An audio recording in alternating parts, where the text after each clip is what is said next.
بسم اللہ الرحمن الرحیم۔ 100 سال بعد قسط نمبر 2۔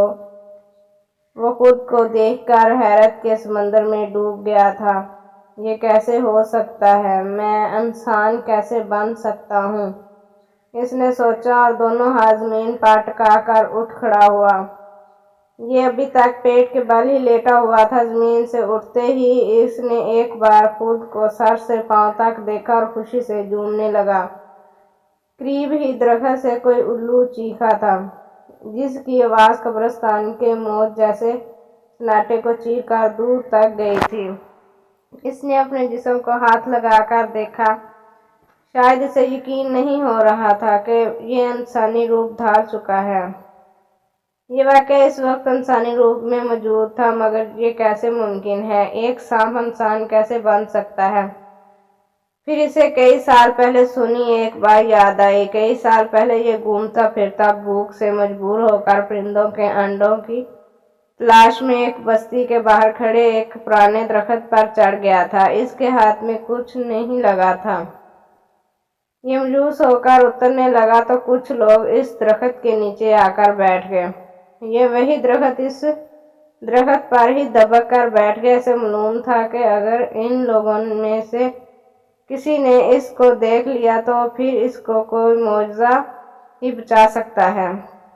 آہستہ آہستہ وہاں کافی لوگ جمع ہو گئے۔ ان میں بچے، بوڑھے اور جوان سبھی شامل تھے۔ شاید بستی کے لوگ یہاں دوپہر گزارنے آتے تھے۔ وہاں بیٹھے لوگ مختلف موضوعات پر گفتگو کر رہے تھے۔ پھر کسی نے اپنا قصہ سنایا کہ وہ ایک دن کیسے ایک سانپ سے بال بال بچا تھا۔ پھر سانپوں کا ذکر چل پڑا۔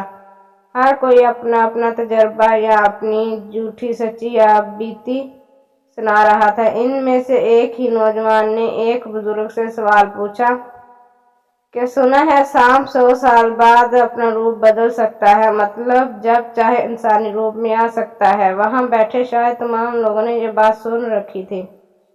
وہ سب متجس ہو کر بزرگ کی طرف سوالیہ نظروں سے دیکھنے لگے۔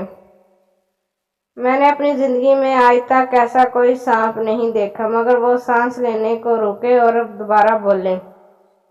میں نے بھی اپنے بزرگوں سے سنا تھا کہ ایسا ہو سکتا ہے، بشرطیکہ کہ سانپ 100 سال کی عمر کو پہنچ جائے، اور 100 سال عمر شاید ہی کوئی سانپ پا سکے۔ البتہ میرے پردادا کہتے تھے کہ میں ایک دفعہ سندھ گیا تو وہاں لوگوں سے سنا تھا کہ جہاں صحرا کی ریت میں کہیں ایک کئی سال پرانا سانپ دیکھا گیا ہے جو کبھی کسی کو نظر آ جاتا ہے۔ لوگ اس سے کترا کر نکل جاتے تھے۔ وہ بھی لوگوں کو کچھ نہیں کہتا تھا۔ اگر کبھی وہ کہیں راستے میں لیٹا ہوتا لوگ اسے کہہ دیتے، راستہ دے دیجیے، ہم نے گزرنا ہے۔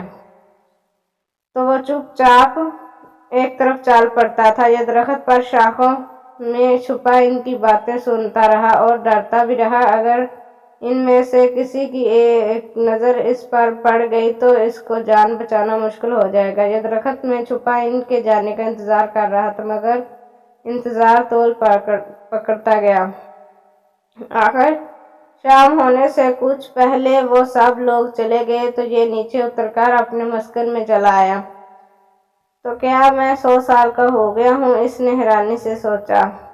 تو کیا میں اب اپنا روپ بدل سکتا ہوں؟ خوش ہو کر اس نے انسانی منہ سے سانپ جیسی پھنکار نکالی۔ اس کی پھنکار سن کر قریبی درخت پر نیند میں کھوئے پرندے ہڑبڑا کر چیختے چلاتے اڑ کر قبرستان میں چکر کاٹنے لگے۔ اس رات نے باہر نہ جانے کا فیصلہ کیا اور وہیں ایک قبر سے ٹیک لگا کر بیٹھ گیا۔ یہ باہر کہیں جا بھی نہیں سکتا کیونکہ اس کے جسم پر لباس نام کی کوئی چیز نہیں تھی۔ بیٹھے بیٹھے اسے خیال آیا کہ یہ انسانی روپ میں ہے اور انسانوں کا تو کوئی نہ کوئی نام ہوتا ہے، کیوں نہ یہ بھی اپنا کوئی نام رکھ لے۔ مولسک بچپن میں سنایا گیا ایک نام اس کے ذہن میں آیا۔ یہ اس کی نسل کا نام تھا اور اس کو بھی پسند تھا۔ ہاں، مولسک ٹھیک رہے گا۔ یہ مسکرایا اور اپنے نام کو کئی بار دہرایا، مولسک، مولسک، مولسک۔ جیسے ذہن میں محفوظ کر رہا ہو۔ اسی لمحے اسے اپنے پاؤں پر ہلکی سی چبھن محسوس ہوئی۔ اس نے پاؤں کی طرف دیکھا۔ سیاہ رنگ کا ایک بڑا سا بچھو اس کے پاؤں پر بار بار اپنا ڈنگ آزما رہا تھا۔ اس نے مسکرا کر بچھو کو ہاتھ میں اٹھایا اور دور پھینک دیا۔ مجھ میں تجھ سے زیادہ زہر ہے، مولسک بچھو سے مخاطب تھا۔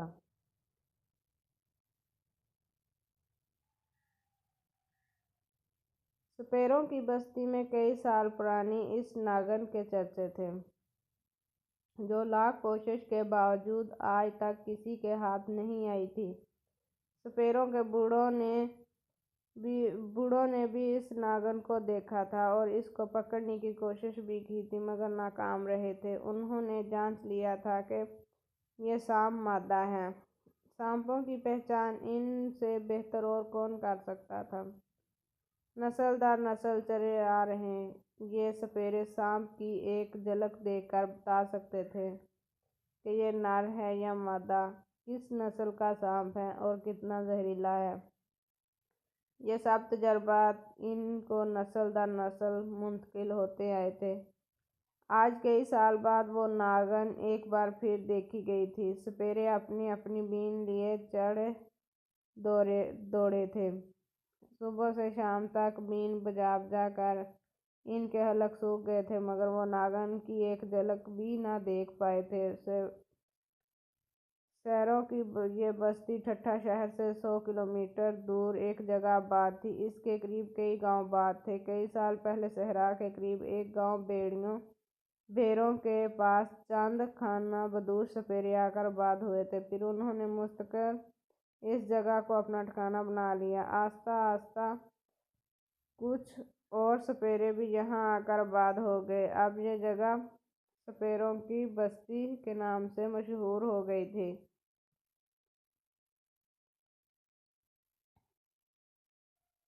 مغرب کے بعد اندھیرا کسی قدر چھا گیا تھا۔ جلال ڈری سہمی سی نظروں سے ادھر ادھر دیکھتا، اپنی بکریوں کو ہانکتا گاؤں کی طرف رواں دواں تھا۔ عام طور پر یہ عصر کے بعد گھر سے نکلتا اور مغرب سے پہلے بکریوں کو چرا کر گھر واپس چلا جاتا تھا، مگر آج یہ بکریوں کو چرنے کے لیے چھوڑ کر ایک جگہ لیٹا تو اس کی آنکھ لگ گئی۔ تقریباً 20-25 منٹ بعد جلال کی آنکھ کھلی تو اس نے ادھر ادھر دیکھا، مگر بکریوں کا دور دور تک کوئی نام نشان نہیں تھا۔ پریشانی کے عالم میں اٹھ کر اس نے بکریوں کی تلاش شروع کر دی۔ اسی تلاش میں وہ کافی دور نکل آیا تھا۔ یہاں چاروں طرف ریت کے اونچے نیچے ٹیلے تھے۔ کہیں کہیں تھوہر کا پودا اس صحرا میں زندگی کی نشاندہی کر رہا تھا، ورنہ ہر سو ریت ہی ریت تھی۔ جلال یہاں پہلے آ چکا تھا، مگر اپنی بکریوں کو لے کر کبھی اس طرف نہیں آیا تھا، کیونکہ بکریوں کے کھانے کو یہاں کچھ بھی موجود نہیں تھا۔ وہ گاؤں سے کچھ دور ہی بکریوں کو گھما پھرا کر واپس لے جاتا تھا۔ گاؤں کے قریب بھی اگرچہ کوئی چراگاہ تو نہیں تھی، البتہ درختوں کے پتے یا تھوڑی بہت سوکھی ہری گھاس مل جاتی تھی۔ جلال نے اپنی بکریاں تو ڈھونڈ لی تھی، مگر اسے دیر ہو گئی تھی۔ شام کے اندھیرے پھیلنا شروع ہو گئے تھے۔ اس نے بکریوں کا ہانکنا شروع کیا اور گھر کی طرف چل پڑا۔ چلتے چلتے بکریاں اچانک ہی رک کر ممنانے لگی تھیں، شاید انہوں نے کچھ دیکھ لیا تھا۔ بکریاں خوف زدہ سی آوازیں نکال کر پیچھے کو ہٹنے لگیں۔ جلال ان کو ڈرا دھمکا کر ہانکنے کی کوشش کرنے لگا، مگر بکریاں آگے جانے کی بجائے پیچھے کی طرف مڑ رہی تھیں۔ جلال پہلے ہی اندھیرا ہونے کی وجہ سے خوف زدہ تھا، اب بکریوں کا یوں چلانا اور پیچھے ہٹنا اسے مزید خوف میں مبتلا کر گیا۔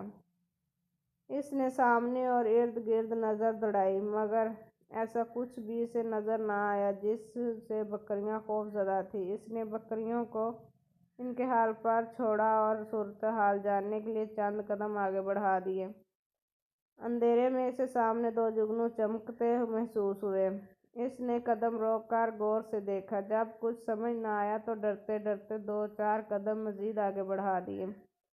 وہ دو جگنو اب اس کے سامنے ہی تھے اور وہ جگنو نہیں کسی کی دو آنکھیں تھیں جو جلال کو ہی تک رہی تھیں۔ جسم کے اتار چڑھاؤ سے جلال کو لگا کہ وہ کوئی جوان لڑکی ہے جو بڑے آرام سے ریت پر لیٹی اسے ہی گھور رہی تھی۔ جلال کے منہ سے نکلنے والی چیخ نے صحرا کے سکوت میں ہلچل مچا دی تھی۔ وہ بدک کر پیچھے ہٹا اور سر پہ پاؤں رکھ کر بائیں طرف دوڑ پڑا۔ اپنے پیچھے اس نے سانپ کی پنکھار سے مشابہ آواز سنی تھی۔ اس کو یوں دوڑتا دیکھ کر اس کی چیخ سن کر بکریاں بھی ادھر ادھر بھاگ نکلی۔ جلال کے ذہن میں بھی ایک ہی بات تھی کہ ریت کے صحرا میں رات کے اس پہر جوان لڑکی کوئی چڑیل ہی ہو سکتی ہے۔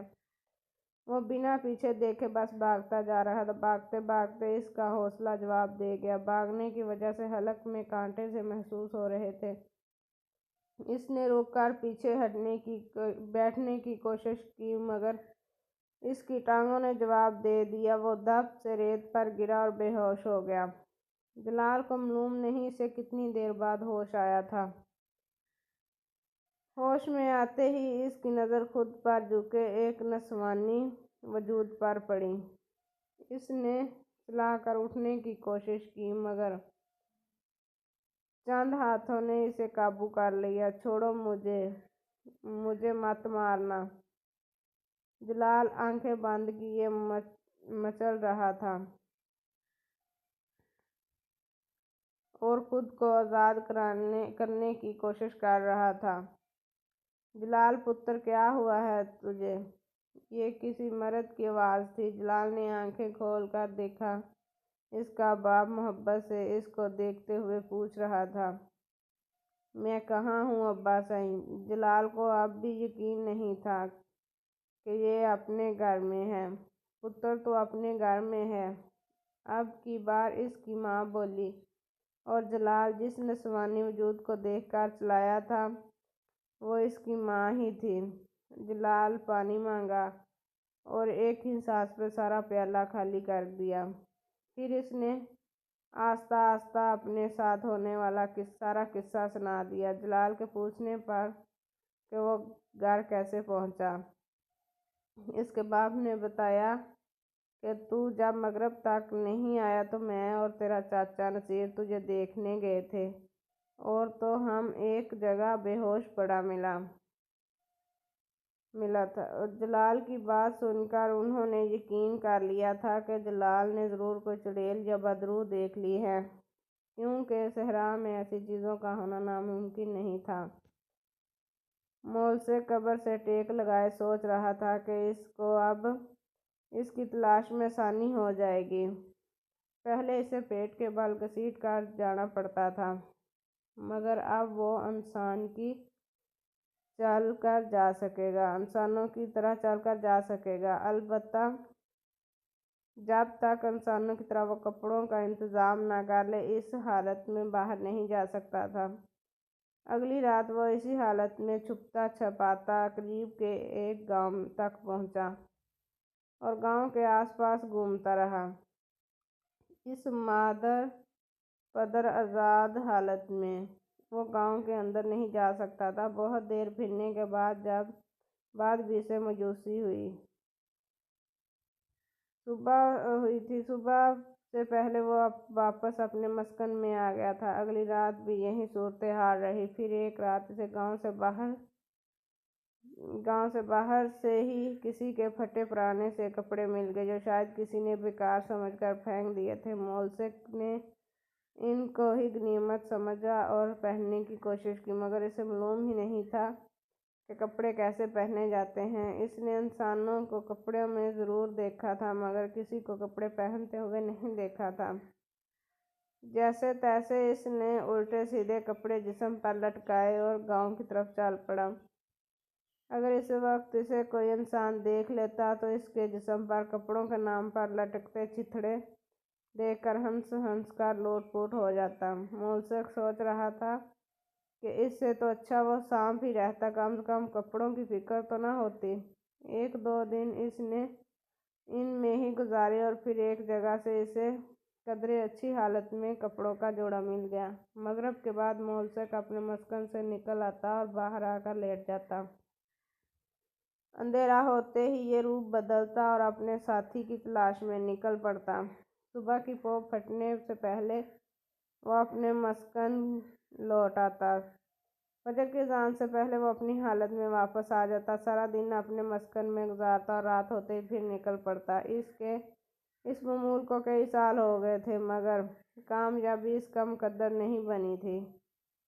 ایک رات وہ اپنے ساتھی کو تلاش کرنے کے بعد واپس آ رہا تھا، جب اچانک ہی اس کے کانوں میں کسی کی چیخ کی آواز آئی۔ مولسک نے بدک کر اس طرف دیکھا جس طرف سے آواز آئی تھی اور اسی طرف چل پڑا۔ عین اسی لمحے چیخ دوبارہ ابھری تھی۔ مولسک کے منہ سے پھنکار سی نکلی اور اس نے اپنے قدم تیز کر دیے۔ جاری ہے۔ اگر آپ لوگ مزید ایسی کہانیاں پڑھنا چاہتے ہیں تو چینل کو سبسکرائب اور لائک کریں۔ آپ لوگ کمنٹ میں ضرور بتائیں کہ سٹوری کیسی لگی۔ ملتے ہیں اگلی کہانی میں۔ اللہ حافظ۔